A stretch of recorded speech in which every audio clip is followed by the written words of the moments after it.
All right, Raiders Nation. Raiders fans, we got to watch a fun preseason game. Thank you so much. Now, I understand it ended in defeat against the Vikings, but what you cared about was the first half, and you won the first half. Like, that's what you cared about because that's when the starters were playing, and you went into halftime with a 20-7 lead. Things went nuts after that in the second half. J.J. McCarthy continued to play. The only reason that you all lost the game is because the backups didn't. That doesn't matter. And that's not what this video is about. This video is about the players that absolutely stood out to me in the game. And some players, you had a player make a show that, hey, I might deserve a starting role. You had a player show that, hey, I might take the next step and I could actually be a star in this league. And then you had what seemed to be something that helped clear up some quarterback controversy, and we'll talk about that as well. That's how we'll end the video. But let's start with the player who I believe put in his bid to say, I'm going to be a starter now. And that is cornerback Jacorian Bennett. All right? He took the field as a starter, earning that right in training camp. Okay, so he's played well in training camp. We're not going to... There's no hiding it. He wasn't good last year. Like, he wasn't good. Now, he was a rookie, and he didn't play a ton of snaps, 223 passing snaps, 140 rushing snaps, and he just kind of struggled. I think what you saw was a guy that was a rookie, a fourth-round pick out of Maryland, and not a huge amount of knowledge and success going in. And he struggled, but he has looked great in training camp, all right? And we know on the opposite side is Jack Jones. We'll talk more about him later, all right? But he made a big play to save the Raiders' starting defense on the Vikings' initial drive, all right? They drove all the way down to the 4-yard line, even as starters, including defensive end Max Crosby, were in the game. And on 4th and 2, Bennett showed impressive ball skills to break up a pass in the end zone, all right? It was actually a really good play. I was impressed by it. And so, like, I'm sitting there and I'm like, great.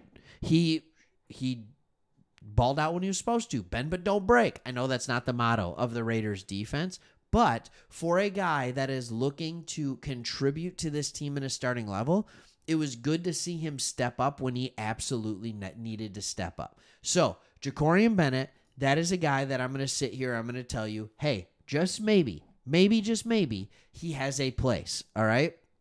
There is another player that is making a name to say, you know what? I can be in the starting lineup, and I can make this thing go well too. So I said one. There's actually two, all right? So one is a surprise. One is not so much. The second one is wide receiver Trey Tucker, all right? We all saw the 44-yard bomb that he caught from Gardner Minshew, just laying out, diving. What a great catch that was. And when you see this guy, the diminutive Trey Tucker, you wonder to yourself, like, all right, what can he do? And the realization is he's starting to get better at the finer points with route running and things like that.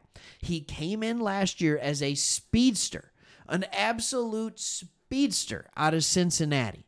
All right, here's some of his stats. All right, he's tiny. He's 5'8". He's 182 pounds. They have him listed at 185 now. All right, but he's a 4.4 40-yard dash. And he is extreme. So he has good long speed, which he showed on that 44-yard catch. But he also has phenomenal burst. Phenomenal burst. All right, good vertical, good broad jump. And I like the 3-cone here, showing a decent. I mean, his agility is not great. But, so you're wondering, who can he be as a route runner? He showed a little bit of that. He showed a little bit of that wiggle. So the reason I love this one, and the reason I love talking about this, is you have Brock Bowers, had a couple of good catches, right? He is going to be an elite playmaker at the tight end position. You have Trey Tucker, who can come in and be a change of pace speed guy. So even though Jacoby Myers and Devontae Adams, we know Devontae. Okay, we know he is an elite receiver. We know he's one of the best in the NFL, period. That's just who he is. He doesn't do that because he has elite speed. Where's the elite speed coming from? And it's coming from two places. It's coming from Trey Tucker because he just has elite speed. And it's coming now from Brock Bowers because he has elite speed at that position. Also, I don't know if you noticed, they did a lot of like two tight end type looks where they'd have both Brock Bowers and Myers in the game, which I thought was really great because it allowed Bowers to use his receiving prowess and it allowed Myers to be a good blocker, but also sneak out and catch a pass here and there. This offense, all of a sudden, is looking really good. And that is the thing. All we've heard in training camp is that it doesn't look good. But when you realize some of the weapons that they have at their disposal, all right, all of a sudden you start to realize, like, okay, all right, I can see why there's potential here. I can absolutely see the potential. So that's kind of what I was looking at. I mean, and then when you look at White as the clear running back number one, Madison is not going to challenge him for anything. I promise you that. So he's the clear running back number one. Let's have some fun with it and go from there. So those are your two guys that I saw that it's like, hey, they've entrenched themselves to be possible starters, surprise starters. Now I said I'd have one, but I actually have two players that I want to talk about entrenching themselves as, hey, maybe I'm not going to just be a starter, but I'm going to be really, really good. First is cornerback Jack Jones. All right. He was drafted a couple years ago by the Patriots. He finds himself on this Raiders roster. Thank you. All right. And he balled out. He had a great interception. J.J. McCarthy, by the way, who had a really good day, had made one mistake, threw the ball a little behind. But I even think if he led him properly, Jack Jones gets a hand on that football. But he gets an interception. The only thing I wish he did was kind of lost track of where he was. He was excited about the interception and looked like he basically stopped and then stepped out of bounds. I thought that was very, very unique. But this is a guy who played well last year. Like, he was a good cover corner last year, and I think he has the ability now in his age 26 season to turn the corner and take the next step and become an elite, one of the top 15, 20, 10 top type cover corners in this league. He has the ability, he has the athleticism that's required, and now the game has seemingly very much slowed down for him. So, yeah, I think he's going to be doing just fine. Just fine. There is one other player I wanted to talk about that I thought made it clear yesterday. And no, nothing crazy, nothing special, anything like that. Zamir White's going to be a very good running back. And we saw it in the back end of last year. You see why it's going to be good here. And it's not because he does all these crazy things, making people miss, going crazy. It's because he doesn't lose yards. Every run is going to be for a positive gain. So when he has the opportunity to break off big runs, it's only going to make it better. He is good. And there were multiple linemen out. So I thought the offensive line held up really well. I thought the run blocking was okay. I thought the pass blocking was really good. They gave both O'Connell and Minshew time to throw the football. And that's the last thing that I want to talk about. That's the last thing I want to talk about in this video. To me, and me and Chris talked about this already, to me, it's actually not close at the quarterback position. I understand Gardner Minshew is going to make stupid, bonehead mistakes. He did things even yesterday that I'm like, what are you doing? Like trying to roll out to the right when he doesn't have contain.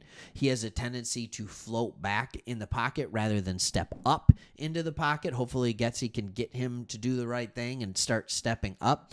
I know that was a big issue when Jared Goff went to Detroit, and then Jared Goff ended up in somewhere in the middle of year 2 stepping up, or year 3 stepping up into the pocket, and it completely changed his game. If you just get Gardner Minshew to step up instead of run out, step up instead of run out, avoid pressure by stepping up, a lot of problems are going to solve themselves, but he pushes the ball down the field.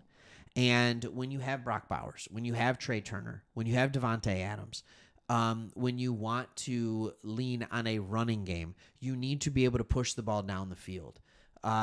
And he pushes the ball down the field both on intermediate routes, but also deep balls as well. He just throws that ball better than Aiden O'Connell, and he has the ability to create time when things are starting to break down, pocket degradation a little bit. He has the ability to create time where O'Connell doesn't really have that as much. I don't think you're going to be necessarily up a creek without a paddle with either quarterback. Gardner Minshew's going to make you want to pull your hair out. Maybe he's already made me.